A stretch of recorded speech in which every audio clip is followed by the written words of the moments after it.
my gosh, I have been doing project management. Right. Lightning bolt moment, right? Right. Everything, not everything, most of what you are doing is project management. You just don't realize it. I would say an important place to start is to remember the definition of a project. It has a clear start and end date. It's not ongoing, right? It stops. And it results in something unique. A product, a service, a process, something that is unique. I was looking at your journey on LinkedIn and noticed that you went from cake decorator to project manager. That's interesting. How Yeah. did you do that? It is selfish not to share your thoughts because you're afraid people will judge you. Yeah. What if you say something that changes one person's life or perspective?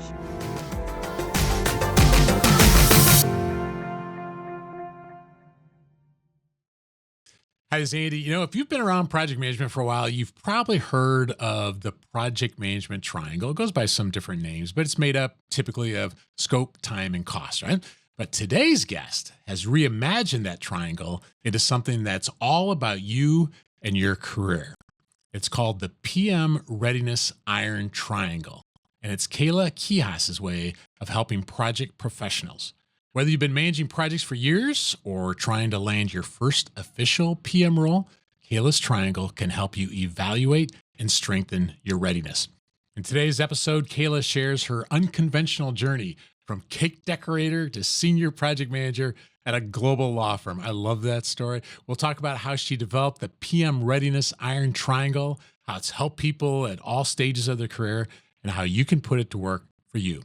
We'll also dig into the value of certifications like the PMP, how to overcome doubts about your experience, and practical ways to network without feeling awkward or self-serving. Whether you're proudly displaying your PMP or thinking about going for it, you'll come away with ideas you can use right away to strengthen your career readiness. Hey, quick note. If you or someone you know is thinking about getting PMP certified, we put together a super helpful guide called the 5 Best Resources to Help You Pass the PMP on Your First Try. We've helped thousands of people earn their certification. We'd love to help you too. It's totally free and it's a great way to get a head start. Just go to 5bestresources.peopleandprojectspodcast.com to grab your copy. Again, that's 5bestresources.peopleandprojectspodcast.com. Let's make this the year you get your PMP. Hey, let's jump into our discussion today with Kayla Quijas. Hey, Kayla, thank you for joining us on the People and Projects podcast. Hi, Andy. Thank you for having me. And that was such a beautiful introduction. Thank you. Oh, thanks. Yeah, I don't remember when we first connected about doing this. It feels like this took a long time to make happen, but I've really been looking forward to the discussion because I love people's origin story into the project world. Like, I don't think I've ever run into somebody who at a young age aspired to be a project manager. And is very unconventional. Like I mentioned in the intro, going from cake decorator to ultimately currently becoming a senior project manager at this global law firm. So how would you describe that journey, Kayla? I would describe that journey as 25% accidental and 75% intentional, Mm, which I kind of hear from project managers the other way around, absolutely. accidental project managers. Right. But I did know that I wanted to pivot into project management and did it very intentionally. The 25% where it was an accident just happens to be in the industry, which Yeah. is legal. Yeah. That's right. I think more people would say it was like 80 or 90% accidental. It's Yeah. in fact, in my case, Kayla, I was a software developer and I was a reasonably good software developer and the guy above me got fired. And so they're like, all right, you seem like a reasonable person. We'll put you in that position and no training and things like that. But I think when I look back, there were some pivotal moments or decisions for me, and it often was saying yes to some opportunities instead of saying no. And so I'm wondering, were there some pivotal moments or decisions that shaped your career? Maybe not even just to get where you are now, but just as you look back in your career, like it was a yes here or a decision to do this there. That's kind of helped shape who you are today. Yeah, great question. And the first moment that I can think of was actually a no moment. Yeah, I like it. Yeah. It's when I was a cake decorator and I was working crazy hours Mm, on my feet, not getting paid what I thought I was worth, right. just not respected at all. And I got into a, it wasn't an argument with my boss, but I Mm, basically said, hey, could you maybe meet me halfway with how much you're asking me to work? And the response was, you made your bed, now lie in it. oh boy. And I said, all right, then I quit. Yeah. And I had no backup plan, Hmm. Andy. I quit Hmm. that day with no job lined up, and then that was my pivot into the corporate world. You know, if you're up for sharing, what were a couple things you did just after that? Because most people don't want to make the jump unless they have that plan B Mhm. or some sort of exit plan. What were just a couple things that you did, you know, day zero or day one after that? Yeah, that's a good question. Well, first I panicked That's good. Yeah. as right, you got to get that out. Yeah, exactly. Um and Fear, and uncertainty, then I doubt. Right. right, exactly. I was like, "Oh my gosh, what did I do?" Right. But after I got out that initial panic, I started to think, all right, what is the logical next step? Hmm. And I didn't have any formal organizational experience. Hmm. Everything was in a kitchen Yeah. before Yeah. that. Yeah. So, what I ended up doing is going very entry level. I started as a receptionist Yeah. at a law firm Yeah. because that the law firm was accidental, but doing Sure. something that was, relatively entry level was purposeful. Yeah. But from there, I'm just the kind of person that can't let things sit. So I just would do things, All right. right? And in that way honed my project management skills. I love that. I love that. It's Yeah. almost like, how can I add value now? And I could add value Yes. there. And without at least at that point, this perfect, you know, um, work breakdown structure and Gantt chart of how it's going Mhm. to go. It's like, I can add value this way and then go from there. I have to think someone listening to us, Kayla, is going to be like, I've been tolerating cake decorating for too long. And whether they just throw in the apron today after listening to this, I don't know, but maybe just Maybe. that part of of your story and our discussion could be something that will help them. So I Yeah. I appreciate you sharing that. And when I think of you, because I don't know you that well, but I've admired you from afar for a while. But when I think of you, I think of what you call the PM Readiness Iron Triangle. That's something that you talk about a lot. So how would you introduce it to people? And I'm curious the backstory of how you came up with it. Mhm. Yeah. Yeah. I was so excited when I thought about it, Yeah. honestly, because you already talked about the project management iron triangle Mhm. of scope, schedule, and budget. And I would describe it as this is the standard against which you can kind of measure yourself to see if you are ready to move into or towards a role as a project manager, or if you're ready to move up as a project manager. And I think when I looked at my journey and I looked at the people who were coming to me for coaching and advice and assistance, I really saw these three areas that were key, and they were key in moving me forward. And the three areas are credentials, experience, and your network. And I tell people they need to be strong in at least two, and then figure out where you're weak and shore that one up. Mhm. Yeah, and you know, I was talking to somebody actually recently, and he goes, he had a different model, different application, but he goes, I kind of woke up with it. Seriously, he said he kind of Yeah, like that's woke what up and happened. it's almost like a pad next to his bed. And he wrote it down. So Yeah, if you had to say like how you came up with it, was it just in a flash like that, or what would you say? it was. And I remember I was sitting at my desk and I couldn't tell you what sparked it. Yeah. I think I was helping one of my clients and we Mm-hmm. were talking about how he had project management experience and he was working on his credentials. And then he got really good at networking. And it just kind of all came together. And when I thought of this bucket of three, I think it just sparked in my brain that triangle that we're Mhm. all so familiar with as project managers.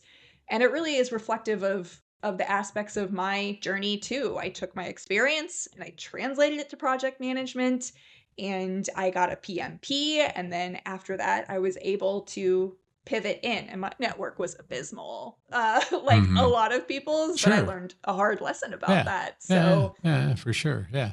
Yeah, I think most people who just heard that can probably resonate with that, right? yeah. And we'll talk about why that is for sure.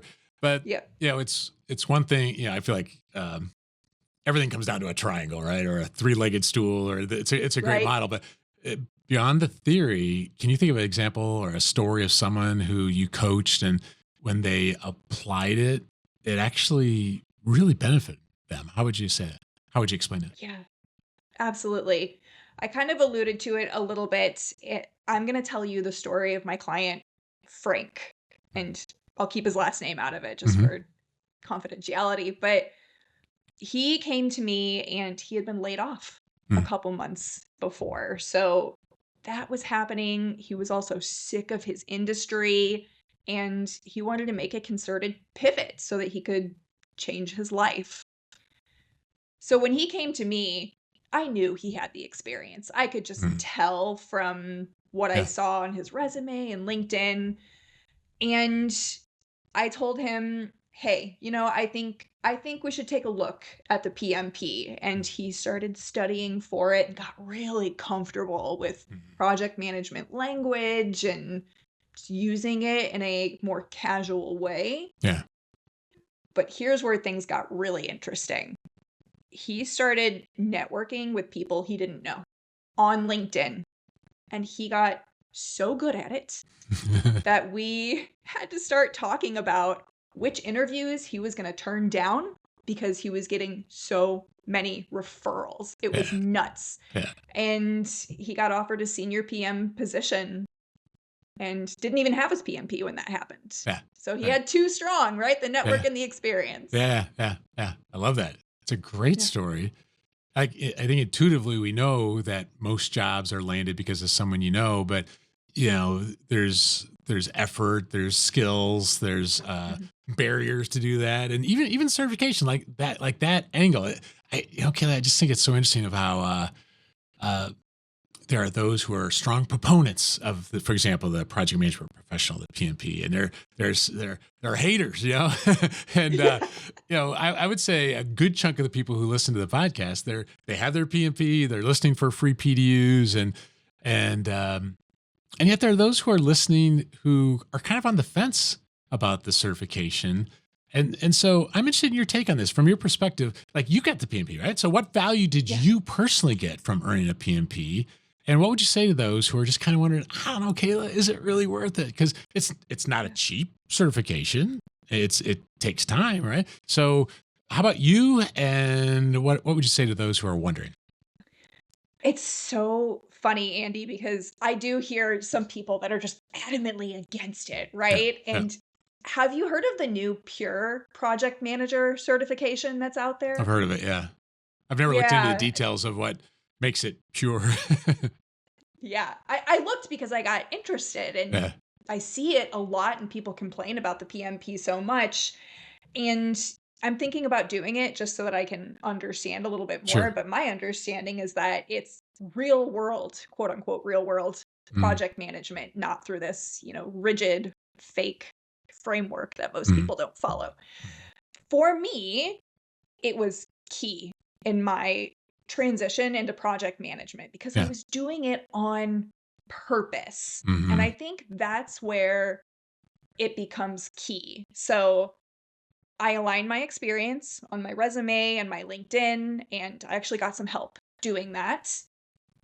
And then I decided to get my PMP, and those things together, it just really moved the needle for me. Before that, I was not getting any interviews. And then Hmm. after that, I landed a project management job pretty quickly. So it really moved the needle for me.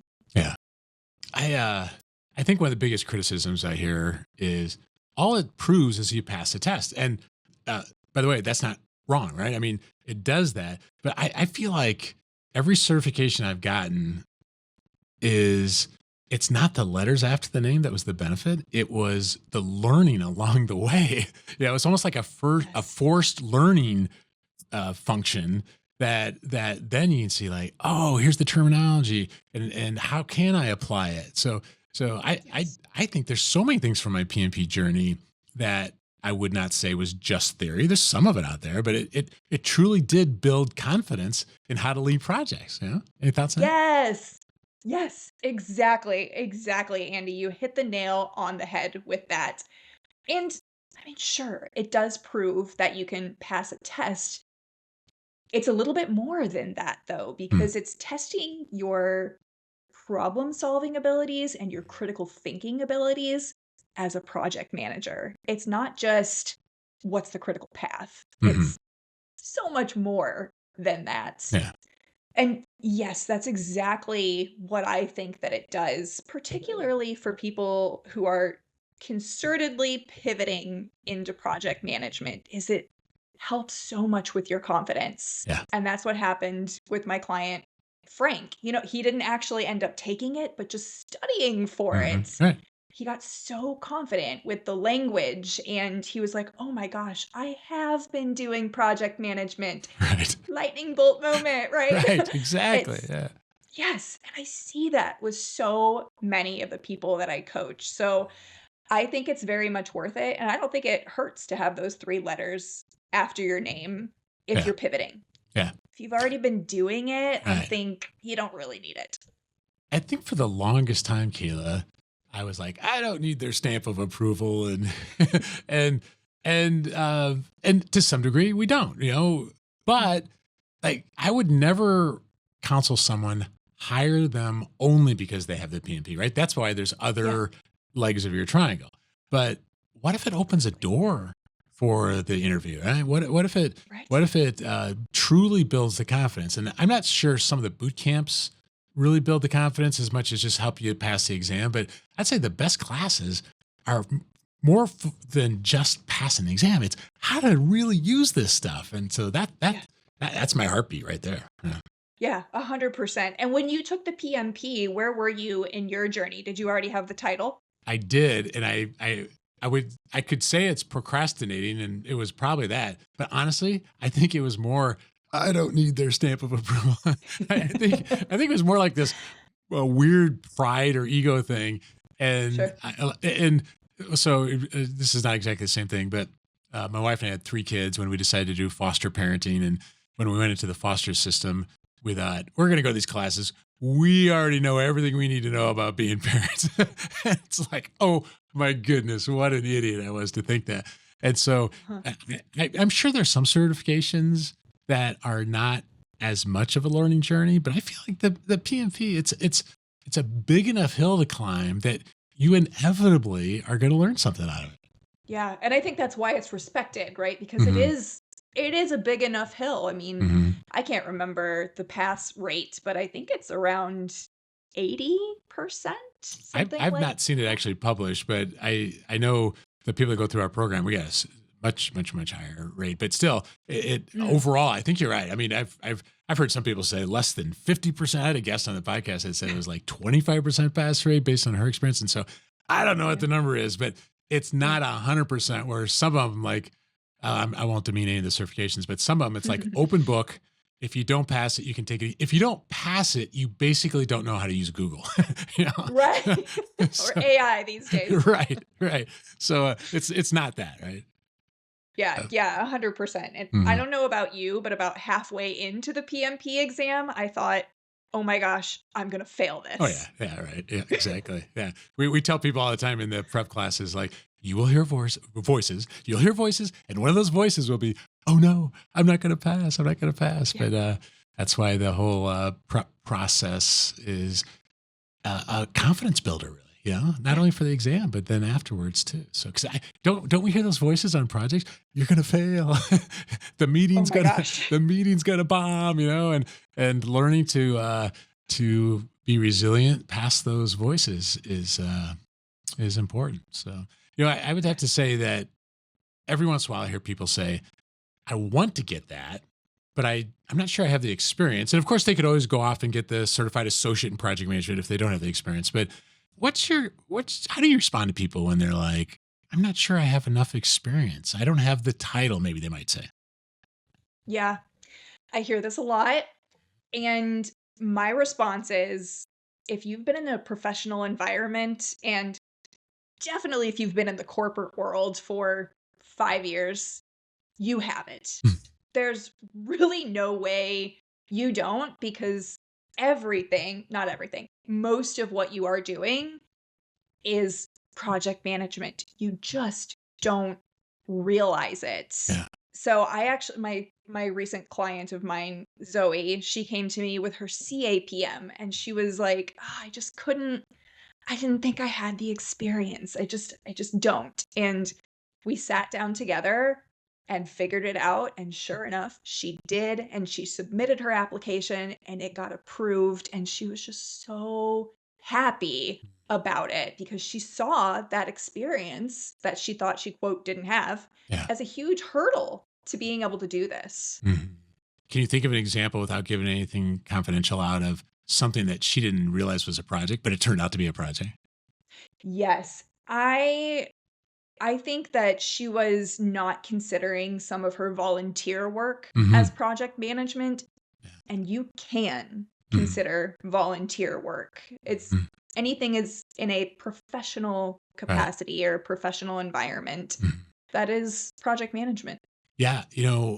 I had somebody go through our program who every project that she documented was a volunteer one for a very big nonprofit. And she was concerned about it. And the fact is that nonprofit could have hired somebody to do it, but they just used volunteers. Every one of the projects was volunteer and it actually got approved. Now, I probably wouldn't want to submit, my high schooler is going to go to on a college journey to figure out which college to go to. Yeah. That might be a little bit more difficult to kind of get past. But Yeah. to your point, I mean, we're doing projects far more often than we maybe recognize as projects. And if you dig in, especially with someone like you as a coach to help them kind of see it differently, I bet there's a lot of people that have more experience than they realize.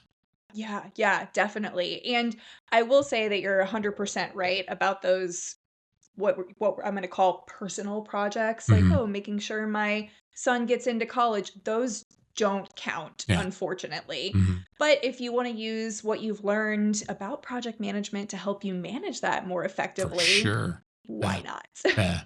You know, I think maybe partly because of pretty disruptive times right now. I mean, some people kind of jumping across industries and something like that. Or like you, they wanted to move into more of a PM role, but they're like, I was a cake decorator or I was a, um, they fill in the blank. And it doesn't seem like an obvious fit for that a hiring manager would go, yes, you're the fit for the PM role, right? It doesn't feel like that. So can you think of some examples of how someone can translate their existing experience that, let's say, is not obviously PM into project management language, whether it's for resumes or in interviews? Absolutely. And I would say an important place to start is to remember the definition of a project. Mhm. It has a clear start and end date. It's not ongoing, right? It stops. And it results in something unique, a Mhm. product, a service, a process, something that is unique. So just starting with that framework is really helpful to kind of step back and realize that a lot of what you are doing on a day-to-day basis is a project. So that's the first way that I kind of help shift that mentality Mhm. around it. And then just to kind of put all of those projects down on paper, one or two sentences, right? I helped write this training onboarding manual, or I helped to streamline the month end closing process for the accounting team. These are projects. Mhm. One or two sentences, write it down. This is like a brain dump Yeah. of all of your projects. Just like get it down and Yeah. then start fleshing it out in a storytelling framework so that you can we can talk about that a little bit more if you want to. But that's really a good way to kind of step out of that pressure of like, oh my gosh, was it agile or waterfall? Or I Right. wasn't using a Gantt chart. Does it count? Like, Right. just get out of Yeah. that. Yeah. Right. And it doesn't mean there's not great respect for people that build skyscrapers, but most of us Yeah. don't have to be building skyscrapers, right? To actually, like you said, apply these lessons for sure. I'd have to go back, Kayla, and remember the details of this guest, but there's a book on personal branding, but she had some very, like, her job was this very niche art curator of, it was like ancient Vietnamese art or something like that. It was Mhm. like super, super niche. And she's like, if I ever lose my job, I'm never getting another job like this. So she went to move into another industry. And though it wasn't a move to a PM role per se, she wouldn't have said it that way. She started reframing like, I'm used to working with demanding customers. Oh, I yeah. had to work with demanding stakeholders. And that led to her running the I Heart New York campaign years back for that. And so Wow. she went from that very niche thing. And you could say in some ways she was a cake decorator, right? Yeah. I mean, in some ways it was not the same sort of thing, but we all have stakeholders. We all have due dates. We all Yes. have these risks, right? We all have risks. And so what is it that has a due date and takes multiple steps to get there? Yeah. Exactly. And, Right. and you had to Right. work with other people to get there. Yeah. There's probably a fair Yes. number of those. Yeah, and I would also kind of challenge people. Something I hear a lot is like, "Oh, I didn't lead a team." Mhm, First of all, I question that anyway because I'm like, mhm. "Really? You didn't ask anybody for advice? You didn't like you literally worked in a vacuum?" Right. And the answer is almost always no. Right. Uh, but a team is just anything that is more than one person. Mhm. Yeah. I consider that a team. You have to Mhm. work with somebody else, and anybody who is touched by that is a stakeholder, right? But it's getting that experience out onto paper first to realize that. And, if you want, I can talk you through a little bit more of how I help my clients get that into a resume format, but Let's do that it. Yeah. stepping back and understanding is important. Yeah. If you would mind just giving us, how would you, I want to give just enough that people would be like, I need to talk to Kayla to help me do that. But how would you give the overview of how that works? Yeah. So I tell people start with that brain dump and then let's just pick one. Let's Mhm. pick one project, one thing that you did, and let's talk about the story behind that. All right. What was the situation? Paint the scene for me. Who was involved? Where were you? Why did you do the thing that you did? Like, what was the impetus for it? Start there, set the scene. And then I tell people, all right, now tell me what was so hard about that. Like, did you not know all the information? Was it super risky to do this? Like, maybe something could have gone really wrong. Was it that there were just a lot of people involved? Maybe someone was actively trying to sabotage what you were doing. Sure. Tell me what the challenge was. And then, all right, now tell me, what did you do? What did you do to overcome that? 2 or 3 things. I don't need a thesis. I just need a couple things. And then, all right, in the end, what happened? If your result is quantifiable, that's great. We, improved the efficiency by 25%, reduced errors by 90%, anything like that. And there you go. You have a fully fleshed out story that is a beautiful bullet point on your resume, and B, a fabulous story to tell interviewers in an interview. Yeah. I love that. And it's a good example of how a coach can help because by asking the question and getting direct feedback, it's sometimes hard to do that on your own. So, yeah, yeah, I love that. Yeah. That's good. One of your legs of the triangle has to do with relationships and networking. And just actually within the last month, we have a now 16-year-old and 14-year-old kid still in the house. And my teenage son, so he's the 14-year-old. We're talking about this, about, future job opportunities. Like, who has jobs you think might be interesting? We got to talk to them, and just being a probably obsessive dad, and pushing maybe a little too harder. But he said an interesting thing, Kaylee. He goes, I don't want someone to think I'm just trying to get something from them. just using them. And I was so proud of him because I think my son speaks for a lot of professionals that just feel like it's either awkward or maybe a bit sleazy in the sense of it being self-serving. So, what's your advice for reframing networking so it's more authentic and maybe some practical ways that you personally seek to build genuine professional relationships? Yeah. And it's so sweet, and it It was. shows that he just has a good heart because he Mhm. doesn't wanna, use or some of my clients will say manipulation, Right, and right. I hate that, right? They're like, Mhm, "I don't wanna be a used car salesman. I mhm, don't wanna," just feels bad. mhm. Some of my clients call it the pick me girl. I don't wanna be the pick me girl. Yeah, right. Yeah, that's interesting. Yeah. Yeah. So, Andy, I bet you have a massive network. Is that true? You know, there's a whole thing about how many people are truly friends versus the number of people Yeah. that are friends on social media. So, by an objective measure, I have a lot of contacts. And of those, there are definitely people across industries that if I had a question, I could go to. Like, I feel like I have a lot of people that I could go to for advice or questions or perspective in a lot of different roles beyond project management and leadership. Yeah. Yeah. Yeah. And I'm gonna take a good guess that there's a lot of reasons for that. And one of them is probably that you amplify the voices of people around you. Mm, You are a giver. You bring people onto your podcast. You run this podcast for other people to hear and to benefit. mm, And the thing about networking and doing it from a place that feels good to you mm. is to come at it from a give first perspective. Yeah. And it's counterintuitive, Mm. right? Because you're like, "Ah, I need something. Why am I going to give?" And it can take some time to, yes, if you're networking in this way, it might take some time. So your son's starting at 14. That's that's great, I'm not right? so sure he started, but I know what you're saying. Exactly. Yeah. Yeah. Yeah. Yeah, yeah.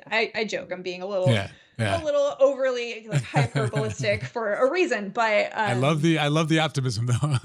yeah. But that is really what it is. And it Mhm. doesn't have to be, you don't have to start a podcast and amplify voices. It is something as simple as I saw your LinkedIn post and it really spoke to me for this reason. Mhm. Yeah. Or I was looking at your journey on LinkedIn and noticed that you went from cake decorator to project manager. Mhm. That's interesting. How Yeah. did you do that? Yeah. You're engaging with these people about things that they care about, and they're going to be so much more likely to respond to you and create a genuine relationship. And doesn't that feel nice if you're really coming at it from a place of curiosity or telling someone they did a good job? Mhm. Yeah, for sure. I love your focus on curiosity there because I found it to actually be pretty effective sometimes to say, hey, I've observed, and I love how you actually said that, Keela. It could be even somebody internally, maybe somebody a couple levels up, and say, I've admire how you lead in these sort of situations. Or I've had some coaching clients who are women. They're like, I don't feel like I have many role models higher up, but there's this one woman, but she would never say yes. But if you just say, hey, I'd love to have a cup of coffee with you and learn what are some of the key lessons you learned on your journey. Just something like that, right? It's not like, hey, here's my card. It's just, could Yes. we have a cup of coffee? I've got like three questions to pass by you. But Yeah. it's set out of curiosity, not out of some manipulative, and here's my resume. Right? Mhm. Yeah, exactly. And by the end they might be like, "I had a great time talking to you. Mhm, Can I refer you for that?" mhm, That's what happened to Frank, right? mhm. Over and over and over again. It Yeah. happens. People want to help. Yeah. I will give you an example to kind of put a fine point on this. When I talk about this openly a lot, I got put on a PIP Mm, once mhm. for a project management job. Sure. Yeah. And when I was in that position and knew I needed to jump ship because 99% they're not Right. getting off that PIP, Yeah. right? So I decided, "Oh my gosh, I need to get a new job and I don't have a network." And that was one of the most like sinking feelings that I had ever had. And I vowed from then on that I would never let it happen again. Yeah. So what I did is I had just read a book that was called Meet and Grow Rich, Mm, which is a spinoff of Napoleon sure. Hill's like Think and Grow Rich, right? Right. And it was about creating a small group of trusted advisors that meets consistently and shares each other's goals and just kind of gives advice. It's called a mastermind. Right. And some people have heard of it and some people haven't, but normally 8 or less people and you all have a similar goal. So I decided to do this. I started a legal project management mastermind. And Andy, when I tell you, like, I reached for the stars with the people I invited, I did. I Mhm. invited like VPs and directors and the people who like literally wrote the book on legal project management. And you'd be surprised how many people said yes when I said, hey, I'm putting together this thing, this group of people to support each other, to ask questions when you can't ask someone at your job. We're going to meet once a month. You in? And so many people said yes. Yeah. That's cool. I Yeah. love that And at now these so many people levels. like yeah, they would do a referral for me in a heartbeat and I Right. would do the same for them, but I Yep. came from a place of giving Mhm. first. Yeah. I love that. There's so many reasons why you could have said, "Oh, no one will join. Oh, I Mhm. can't ask them. They'll never say yes." Right. But you did it anyway. So Kayla, that's great. Can you think of some things that Frank did with LinkedIn? Because you mentioned that. And anything you do in particular that kind of helps on this relationship side? Because I think the average person would say, I go into LinkedIn when I get an invite and I accept Mhm. it or not, and then leave LinkedIn. I don't Yeah. really do much more than that. So anything that you saw that Frank did or that you did or with your other coaching clients that you feel like is a good ROI on the time investment? Totally. One of the first things you kind of want to check out when you're trying to target people is do they seem to be active? Mhm. Do they have 67 connections and they never post? Don't waste your time. That's not someone who's going to respond to you. Mhm. So we look at like activity and then we look for people that you have something in common with. Maybe you live in the same area. You ask if you want to get a cup of coffee, or maybe you went to the same school. Maybe if you're transitioning from education into project management and you see they did that same thing, hey, that's a something similar, right? So I say find people that you have things in common with or that you are genuinely interested in because people can smell it when you're not genuine, but finding those commonalities with people and then just making the ask. Mhm. Like you said, just making that ask. There's some sort of crazy statistics out there about how people think people will say no Yeah. to things and they Right. say yes so much more often than Far more than expected. You what we just have expect. Yeah. yes, exactly. You just have to ask. Open your mouth and ask. Mhm. Did Frank post a lot, or was it more responding to posts? Any thoughts on that? Yeah, he did not post a lot actually.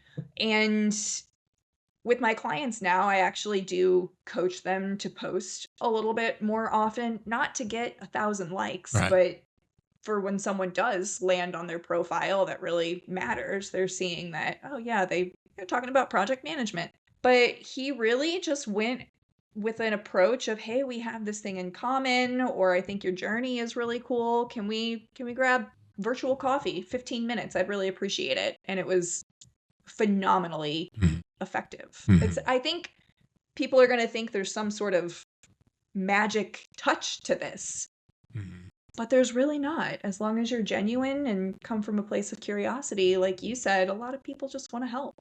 And I like your point earlier also about just give. So, is there a lesson you learned, or a book you read, or a article, or just if you're just like, I'm going to put value out there, and I think I had to learn pretty early on to not chase metrics. I know that people Mhm. that it's a core part of their business, they chase metrics, but I just feel like some of the most important conversations I've had truly didn't have that much engagement. and some of the most cotton candy syrupy, ridiculous stuff got a lot. And it frustrates me, but it's to the point of, I don't care. It's like, Yeah. is this a value that I'm putting out there? And if so, then that's great. Yes, exactly. I had one coach that when I was resistant to putting out things on Mhm. LinkedIn or TikTok, which I actually don't really use Mhm. anymore, but he said to me, "It is selfish not to share your thoughts because Mhm. you're afraid people will judge you. Mhm.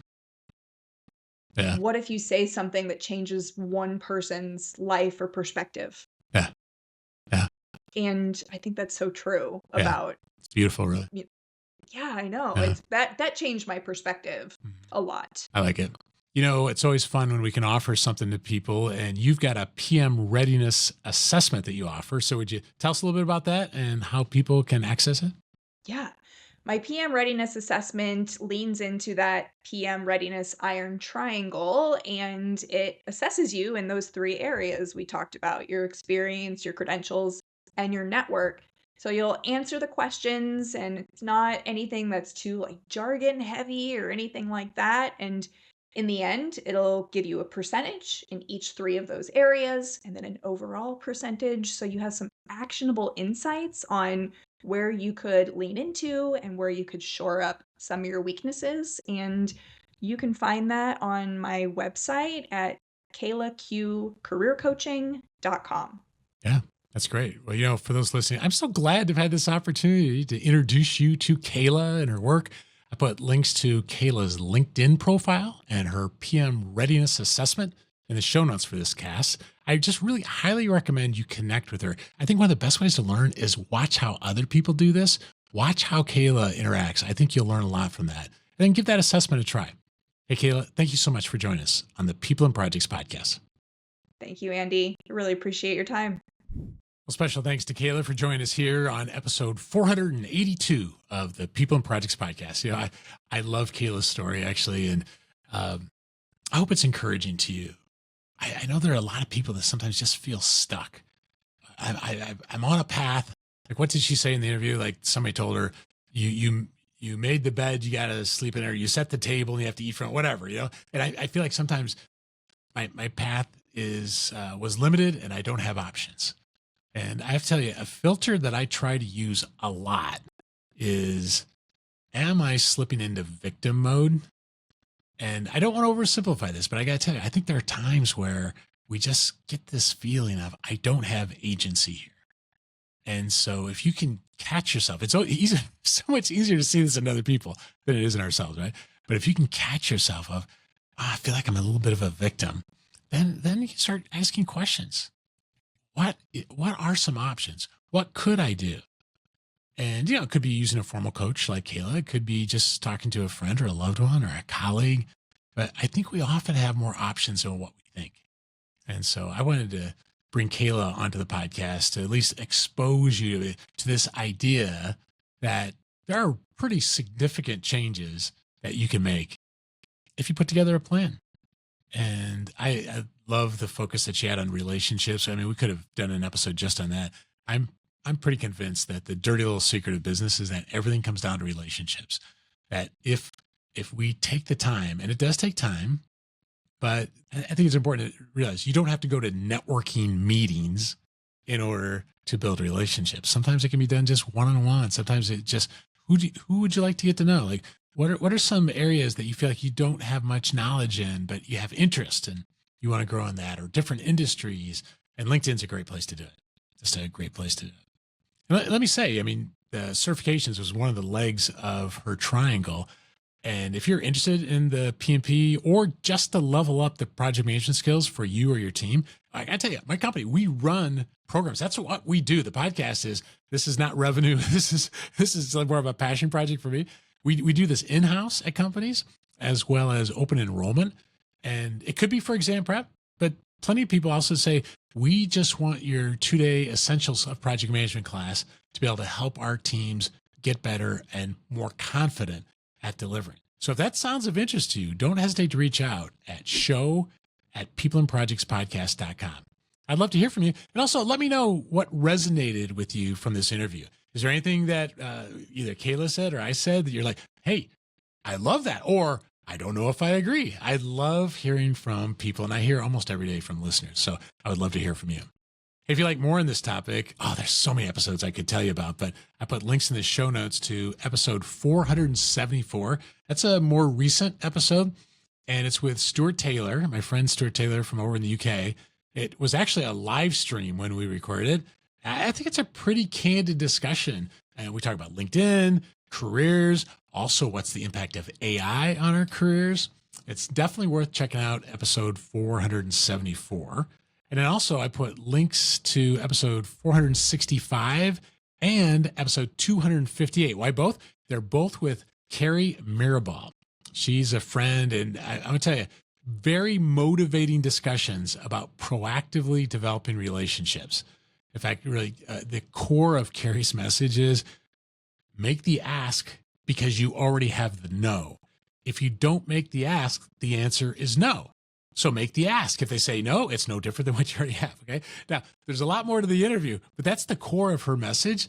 And actually, Kayla, gave a good example of how she did that with her legal mastermind group. Right? And so I think it's good for us to be stretched with messages like that. Finally, how about this? Let's go way back in the archives to episode 39. It's a discussion with an author named Devorah Zach. Devorah wrote a book called Networking for People Who Hate Networking. Okay. So if that title resonates with you, don't miss episode 39. Hey, during the intro, I mentioned our 5 best resources to pass the PMP on your first try. Make sure you check out the show notes for a link to that, whether it's for you or for someone you know. And if you've not left a review for the People and Projects podcast, I'm telling you, it just makes a big difference with the algorithms and letting people know about it. And it just is really encouraging for the team. So if you do that, I got to tell you, we'd appreciate that so much. And on behalf of me and my team, thank you so much for listening to the People and Projects podcast.